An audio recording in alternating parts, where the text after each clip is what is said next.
देखो भाई, कुछ लोग कहते हैं कि हमें AK-47 लेना चाहिए, पिस्टल लेना चाहिए, कट्टा लेना चाहिए या कलम लेनी चाहिए। तो आज इस वीडियो में क्लियर कर देता हूँ। देखो भाई, देखो, अगर तुम कलम खरीदते हो, पढ़ाई करते हो, तो तुम्हें सरकारी कट्टा मिलता है, तुम्हें सरकारी पिस्टल, सरकारी AK-47 मिलता है कि नहीं। सरकारी बदमाश बनो ना, बनना ही है तो दरोगा बनो, बनना ही है तो आर्मी बनो, बनना ही है तो IPS बनो। सरकार देगा तुम्हें।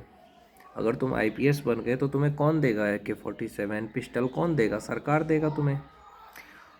कलम को पकड़ो, देखो तुम्हें अस्त्र खुद मिल जाएगा। जो चाहिए वही अस्त्र मिलेगा तुम्हें। कलम की क्या वैल्यू है वो तुम नहीं समझोगे मेरे भाई। कलम की वजह से ही आज तुम ठीक हो। अगर शिक्षा ना रहे ना, तो जो लोग बीमार पड़ जाते हैं तो किसके पास जाते हैं? डॉक्टर के पास जाते हैं।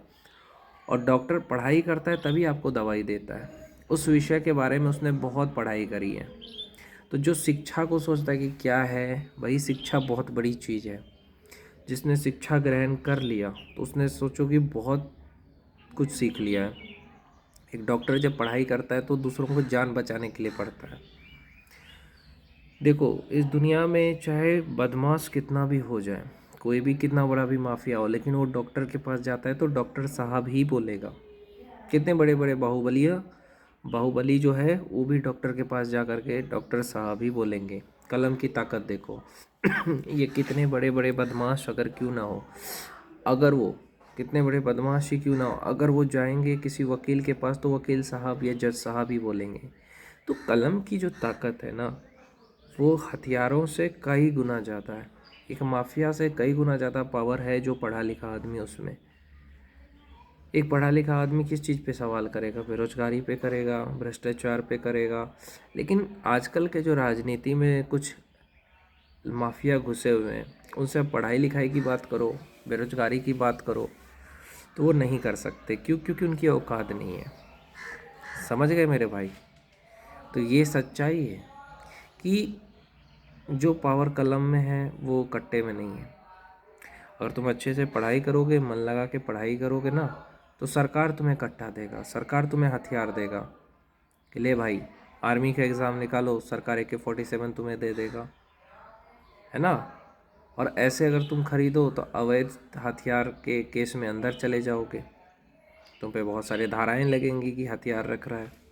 ऐसे कोई कट्टा लेके घूमे, पिस्टल लेके घूमे, सोशल मीडिया पे डाले तो उस पर FIR होता है। लेकिन अगर अगर अगर कोई दरोगा है, कोई IPS है, पिस्टल रख रहा है, IAS है, वकील है, उस पर कोई कानून नहीं है। क्यों? क्योंकि वो सरकारी आदमी है। तो इतना पढ़ाई करो कि तुम्हें सरकार खुद तुम्हें AK-47 और पिस्टल या राइफ़ल वगैरह दे। और लोग कहते हैं कि एक बात सोचो, एक कांस्टेबल का ही मान लेते हैं, एक पुलिस वाला या आर्मी वाला सड़क पे से गुजरेगा, कोई क्या उसका मजाक उड़ाएगा? उसके पास भी 47 है और उसे कोई गलत भी नहीं कह सकता कि तुम अवैध हथियार लेके घूम रहे हो। तो ये है। और अगर तुम मान लो एक AK-47 या राइफ़ल या कट्टा लेते हो तो ज़िंदगी भर तुम्हें कलम की गुलामी करनी पड़ेगी।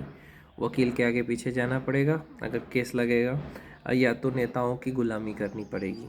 सांसद, विधायक, बड़े बड़े माफिया, ठेकेदार, उसके यहाँ तुम शूटर के तरह घूमोगे। समझे? इसलिए कलम को पकड़ो, बहुत आगे जाओगे।